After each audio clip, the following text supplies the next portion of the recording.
తెలంగాణలో కాంగ్రెస్ ప్రభుత్వం అధికారంలోకి రావడానికి ప్రధాన కారణం 6 హామీలే. ఎన్నికల ముందు ఇచ్చిన హామీలను అనుగుణంగా ప్రభుత్వం ఏర్పడిన తొలి రోజు నుంచే 6 హామీల అమలుకు శ్రీకారం చుట్టారు.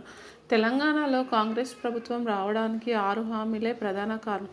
ఎన్నికల ముందు ఇచ్చిన హామీలకు అనుగుణంగా ప్రభుత్వం ఏర్పాటైన తొలి రోజు నుంచే 6 హామీల అమలుకు శ్రీకారం చుట్టారు. 6 ఖత్రీలతో మహాలక్ష్మి ఖత్రీ ప్రారంభించిన కాంగ్రెస్ ప్రభుత్వం క్రమంగా 5 ఖత్రీలను అమలు చేస్తుంది. కానీ ఈ 6 హామీల ఉప పథకం రైతు భరోసా ద్వారా రైతులకు ఏడాదికి ఎకరాకు 15,000 రూపాయలు ఇస్తున్నారు. రైతులకు ఇచ్చే మూలధన సహాయాన్ని 1,00,000కు పెంచుతామని రేవంత్ రెడ్డి ప్రభుత్వం ఎన్నికల ముందు హామీ ఇచ్చింది. ఎకరాకు 15,000 ఇవ్వగా ఇప్పుడు అమలు చేసేందుకు చర్యలు చేపట్టారు. ప్రస్తుతం రైతు బంధు ద్వారా ఎకరాకు 10,000 రూపాయల రైతుల ఖాతాలకు అందజేస్తున్నారు. ఇందుకోసం మరో 5,000 పెంచి రైతు ఖాతాల్లో 15,000 రూపాయలు జమ చేశారు. కానీ తెలంగాణలో మాత్రం లోక్సభ ఎన్నికలు ముగిసిన ఓట్ల లెక్కింపు వరకు కోడ్ ఉంటుంది.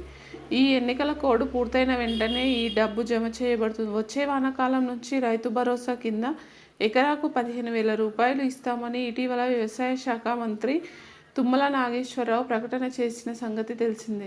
అయితే ఈసారి ఈ పెట్టుబడి సాయం అందరికీ కాకుండా పంట వేసిన రైతులకు మాత్రమే అందజేయనున్నారు. రైతులకు ఈసారి రైతు భరోసా ఇవ్వనున్నారు. కానీ కౌలుదారు రైతు నుండి అఫిడవిట్ తీసుకోవాలి. మరియు అలా చేసిన వారికి మాత్రమే చేసిన డబ్బు వస్తుంది. అన్ని పార్టీలతో పాటు రైతు సంఘాల అభిప్రాయం తీసుకొని శాసనసభలో రైతు సంఘాలపై చర్చిస్తున్నారు.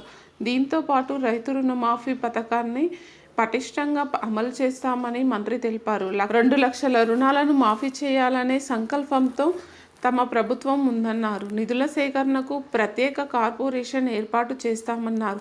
పంట రుణాల వాస్తవ లెక్కలను అందించాలని ఇప్పటికే బ్యాంకులను ఆదేశించింది.